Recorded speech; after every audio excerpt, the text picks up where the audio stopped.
आपका स्वागत है मेरे चैनल मोटिवेशन फैक्ट। दोस्तों, छत्रपति संभाजी महाराज के बलिदान के बाद औरंगजेब को ऐसा लग रहा था कि अब मराठा साम्राज्य खत्म हो चुका है। जिस तरह से पूरे भारत पर औरंगजेब ने कब्जा किया था, उसे लग रहा था कि वह बड़ी ही आसानी से मराठा साम्राज्य को मिटाकर दक्खन पर अपना आधिपत्य स्थापित कर लेगा।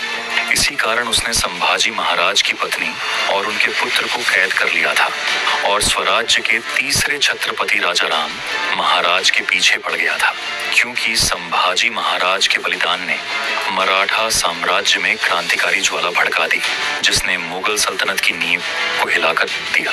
इस विस्तृत वीडियो में हम देखेंगे कि कैसे मराठाओं ने औरंगजेब के खिलाफ युद्ध को जारी रखा और अंततः उसे पराजित किया।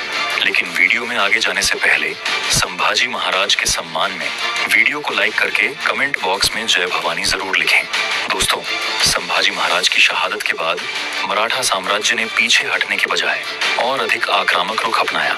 उनके छोटे भाई राजाराम महाराज ने इस संघर्ष की कमान संभाली और दुर्गम पहाड़ों से मुगलों के खिलाफ युद्ध जारी रखा। मराठाओं की छापामार युद्ध नीति ने मुगल सेना को भारी नुकसान पहुंचाया। मुगल सेनाओं को उनके दुर्गों और मार्गों पर लगातार बाधाओं का सामना करना पड़ा।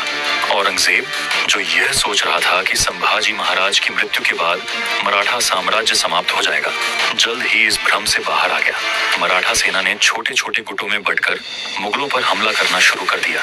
किले जीतने और फिर से खोने का यह संघर्ष वर्षों तक चला। मराठाओं ने अपने प्रभाव को गहराई तक पहुंचाने के लिए रणनीतिक रूप से मुगल क्षेत्रों पर कब्जा करना शुरू कर दिया। मुंबई, पुणे, सतारा और रायगढ़ जैसे महत्वपूर्ण स्थानों पर मराठाओं ने अपनी पकड़ मजबूत कर ली। राजाराम महाराज ने कर्नाटक की ओर कूच किया और वहां से मुगलों को मात देने की योजना बनाई। इस दौरान मराठाओं ने दक्षिण भारत में भी अपने प्रभाव को बढ़ाया।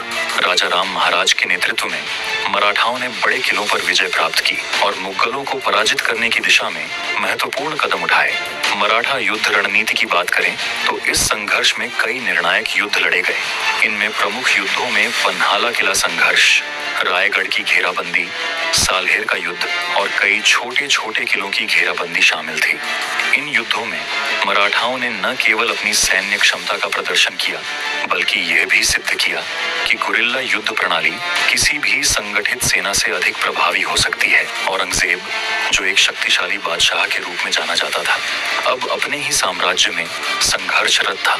उसकी सेनाएं लगातार हार रही थीं और वह धीरे धीरे थकता जा रहा था। वह वर्षों तक महाराष्ट्र के पहाड़ों में भटकता रहा, लेकिन उसे कोई बड़ी सफलता नहीं मिली। उसकी सैनिक व्यवस्था बिखरने लगी और साम्राज्य के भीतर असंतोष बढ़ने लगा। अंततः सन 1707 में औरंगजेब ने अपने जीवन की अंतिम सांसें दक्षिण भारत के अहमदनगर में ली। वह एक पराजित, थका हुआ और हारा हुआ बादशाह था। उसकी मृत्यु के बाद मुगल साम्राज्य तेजी से कमजोर होने लगा और मराठाओं ने पूरे देश में अपनी शक्ति स्थापित कर ली। मुगल सल्तनत की सत्ता धीरे धीरे मराठाओं के समक्ष समाप्त होती गई। संभाजी महाराज की शहादत व्यर्थ नहीं गई। उनके बलिदान ने मराठाओं को और अधिक सशक्त बना दिया और मुगल शासन का पतन शुरू हो गया। मराठा साम्राज्य ने अगले कुछ दशकों में भारतीय उपमहाद्वीप में एक महत्वपूर्ण शक्ति के रूप में उभर कर दिखाया कि अन्याय और अत्याचार के खिलाफ लड़ाई कैसे लड़ी जाती है। यह इतिहास का सबसे बड़ा उदाहरण है कि अत्याचार चाहे कितना भी शक्तिशाली क्यों ना हो, सच्चाई और वीरता के सामने टिक नहीं सकता। संभाजी महाराज अमर हो गए और औरंगजेब का नाम इतिहास में एक पराजित और थके हुए बादशाह के रूप में दर्ज हो गया। उनके बलिदान से प्रेरित होकर मराठाओं ने स्वतंत्रता और आत्मनिर्भरता की राह पर आगे बढ़ना जारी रखा। मराठा साम्राज्य के उत्थान के साथ ही भारतीय उपमहाद्वीप में एक नए युग की शुरुआत हुई। मराठाओं ने अपनी सैन्य क्षमता को और भी अधिक मजबूत किया और धीरे धीरे भारतीय इतिहास के सबसे शक्तिशाली साम्राज्यों में से एक के रूप में उभरे। तो दोस्तों, आज के इस वीडियो में बस इतना ही। अगर आपको यह वीडियो पसंद आया हो तो वीडियो को शेयर करके हमारे इस चैनल को सब्सक्राइब जरूर कर लें। मिलते हैं अगले वीडियो में। जय हिंद।